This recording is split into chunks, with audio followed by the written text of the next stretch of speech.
My own case differed in no important particular from those mentioned in medical books. Sometimes, without any apparent cause, I sank, little by little, into a condition of hemi-syncope, or half-swoon; and in this condition, without pain, without ability to stir, or, strictly speaking, to think, but with a dull, lethargic consciousness of life, and of the presence of those who surrounded my bed, I remained, until the crisis of the disease restored me, suddenly, to perfect sensation. At other times I was quickly and impetuously smitten. I grew sick and numb, and chilly, and dizzy, and so fell prostrate at once. Then, for weeks, all was void, and black, and silent, and nothing became the universe. Total annihilation could be no more.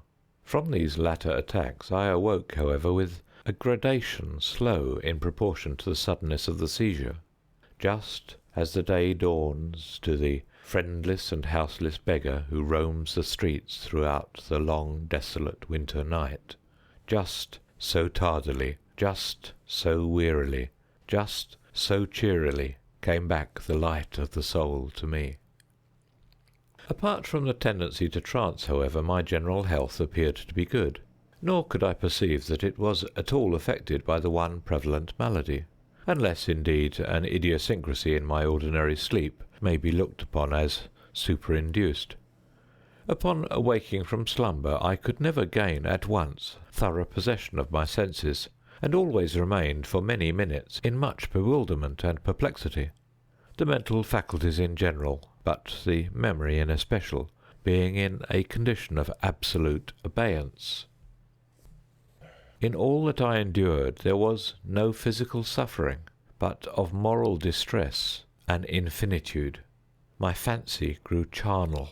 I talked of worms, of tombs and epitaphs. I was lost in reveries of death, and the idea of premature burial held continual possession of my brain. The ghastly danger to which I was subjected haunted me day and night. In the former, the torture of meditation was excessive, in the latter supreme. When the grim darkness overspread the earth, then, with every horror of thought, I shook as the quivering plumes upon the hearse. When nature could endure wakefulness no longer, it was with a struggle that I consented to sleep, for I shuddered to reflect that upon waking I might find myself the tenant of a grave. And when, finally, I sank into slumber, it was only to rush at once into a world of phantasms, above which, with vast, sable, overshadowing wing, hovered, predominant, the one sepulchral idea. From the innumerable images of gloom which thus oppressed me in dreams, I select for record but a solitary vision. Methought I was immersed in a cataleptic trance of more than usual duration and profundity. Suddenly there came an icy hand upon my forehead, and an impatient, gibbering voice whispered the word "Arise!" within my ear. I sat erect. The darkness was total. I could not see the figure of him who had aroused me. I could call to mind neither the period at which I had fallen into the trance, nor the locality in which I then lay. While I remained motionless and busied in endeavours to collect my thought, the cold hand grasped me fiercely by the wrist, shaking it petulantly, while the gibbering voice said again, "Arise! Did I not bid thee arise?" "And who," I demanded, "art thou?" "I have no name in the regions which I inhabit," replied the voice, mournfully. "I was mortal, but am fiend. I was merciless, but am pitiful. Thou dost feel that I shudder. My teeth chatter as I speak, yet it is not with the chilliness of the night without end. But this hideousness is insufferable. How canst thou tranquilly sleep? I cannot rest, for the cry of these great agonies. These sights are more than I can bear. Get thee up. Come with me into the outer night. and let me unfold to thee the graves. Is this not a spectacle of woe? Behold!" I looked, and the unseen figure, which still grasped me by the wrist, had caused to be thrown open the graves of all mankind, and from each issued the faint phosphoric radiance of decay, so that I could see into the innermost recesses, and there view the shrouded bodies in their sad and sullen slumbers with the worm. But, alas, the real sleepers were fewer, by many millions, than those who slumbered not at all. And there was a feeble struggling, and there was a general sad unrest, and from out the depths of the countless pits there came a melancholy rustling from the garments of the buried, and of those who seemed tranquilly to repose, I saw that a vast number had changed, in a greater or less degree, the rigid and uneasy position in which they had originally been entombed. And the voice again said to me as I gazed, "Is it not, oh, is it not a pitiful sight?" But before I could find words to reply, the figure had ceased to grasp my wrist. The phosphoric lights expired, and the graves were closed with a sudden violence, while from out them arose a tumult of despairing cries, saying again, "Is it not, O God, is it not a very pitiful sight?" Fantasies such as these, presenting themselves at night, extended their terrific influence far into my waking hours. My nerves became thoroughly unstrung, and I fell a prey to perpetual horror. I hesitated to ride, or to walk, or to indulge in any exercise that would carry me from home. In fact, I no longer dared trust myself out of the immediate presence of those who were aware of my proneness to catalepsy, lest, falling into one of my usual fits, I should be buried before my real condition could be ascertained. I doubted the care, the fidelity of my dearest friends. I dreaded that in some trance of more than customary duration they might be prevailed upon to regard me as irrecoverable. I even went so far as to fear that as I occasioned much trouble, they might be glad to consider any very protracted attack as sufficient excuse for getting rid of me altogether. It was in vain they endeavoured to reassure me by the most solemn promises. I exacted the most sacred oaths that under no circumstances they would bury me until decomposition had so materially advanced as to render farther preservation impossible. And even then my mortal terrors would listen to no reason, would accept no consolation. I entered into a series of elaborate precautions.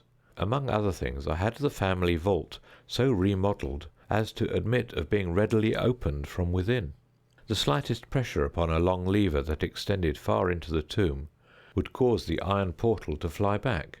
There were arrangements also for the free admission of air and light, and convenient receptacles for food and water, within immediate reach of the coffin intended for my reception.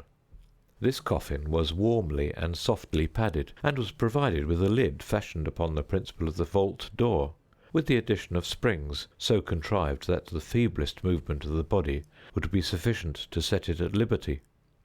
Beside all this, there was suspended from the roof of the tomb a large bell, the rope of which, it was designed, should extend through a hole in the coffin, and so be fastened to one of the hands of the corpse. But, alas, what avails the vigilance against the destiny of man? Not even these well-contrived securities sufficed to save from the uttermost agonies of living inhumation a wretch to these agonies foredoomed. There arrived an epoch, as often before there had arrived, in which I found myself emerging from total unconsciousness into the first feeble and indefinite sense of existence.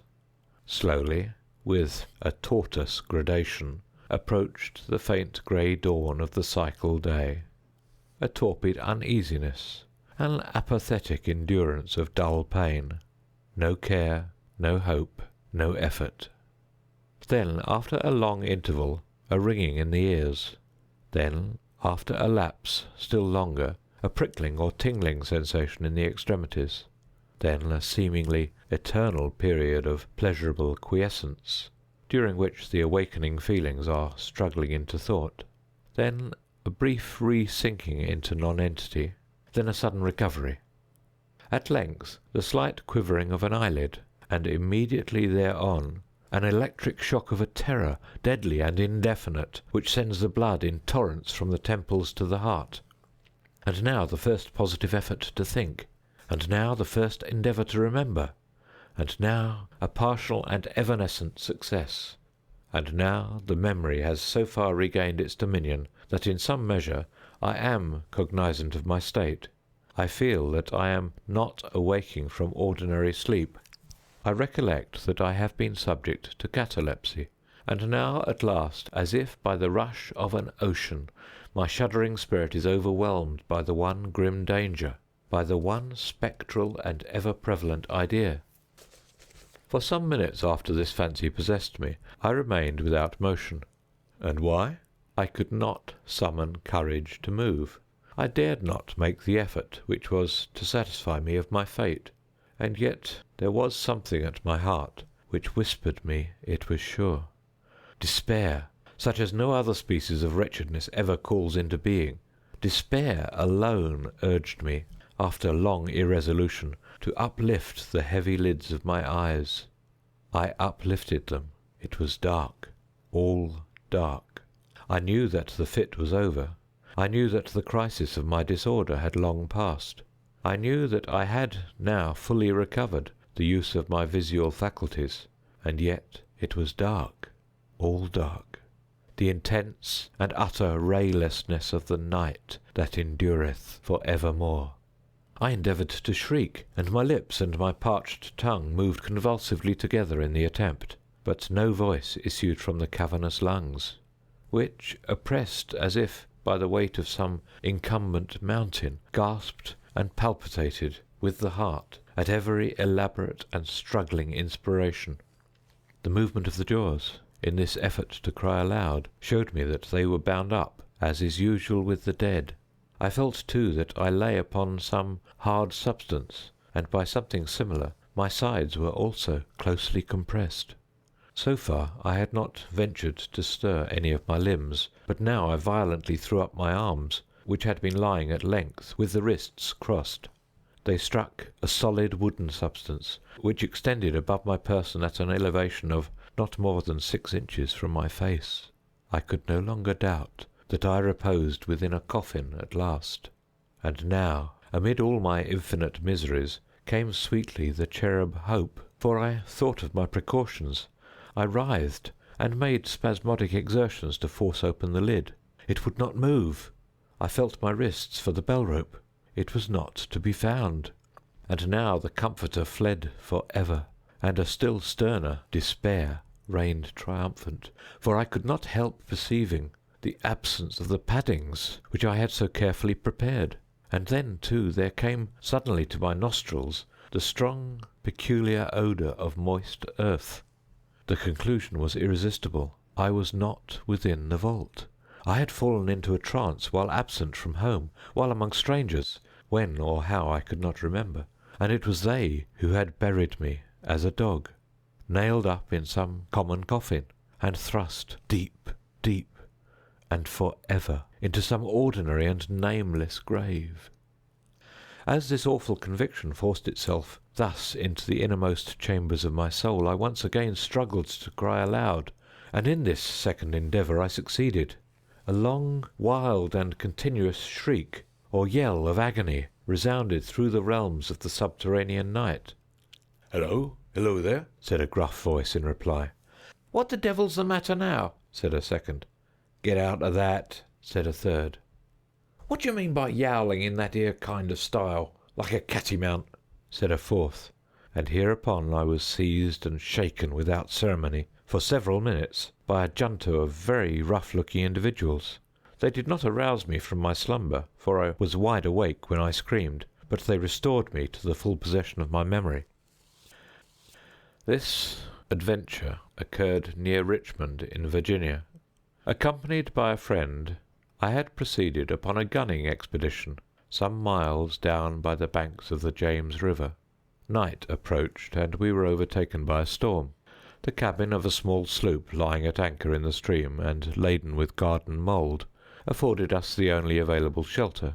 We made the best of it, and passed the night on board. I slept in one of the only 2 berths in the vessel, and the berths of a sloop of 60 or 20 tons need scarcely be described. That which I occupied had no bedding of any kind. Its extreme width was 18 inches. The distance of its bottom from the deck overhead was precisely the same. I found it a matter of exceeding difficulty to squeeze myself in. Nevertheless, I slept soundly, and the whole of my vision, for it was no dream and no nightmare, arose naturally from the circumstances of my position, from my ordinary bias of thought, and from the difficulty, to which I have alluded, of collecting my senses, and especially of regaining my memory for a long time after awaking from slumber. The men who shook me were the crew of the sloop, and some labourers engaged to unload it. From the load itself came the earthy smell.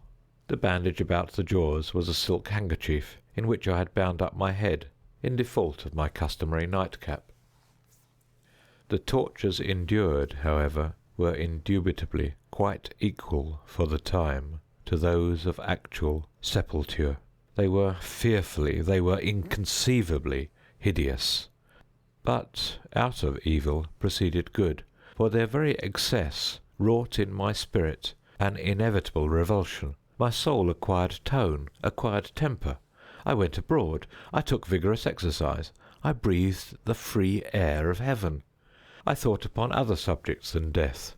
I discarded my medical books. Buchan I burned. I read no night thoughts, no fustian about churchyards, no bugaboo tales such as this. In short, I became a new man, and lived a man's life. From that memorable night I dismissed for ever my charnel apprehensions, and with them vanished the cataleptic disorder, of which, perhaps, they had been less the consequence than the cause. There are moments when, even to the sober eye of reason, the world of our sad humanity may assume the semblance of a hell. But the imagination of man is no Carathis, to explore with impunity its every cavern. Alas, the grim legion of sepulchral terrors cannot be regarded as altogether fanciful, but, like the demons in whose company Afrasiab made his journey down the Oxus, they must sleep, or they will devour us. They must be suffered to slumber, or we perish. End of The Premature Burial.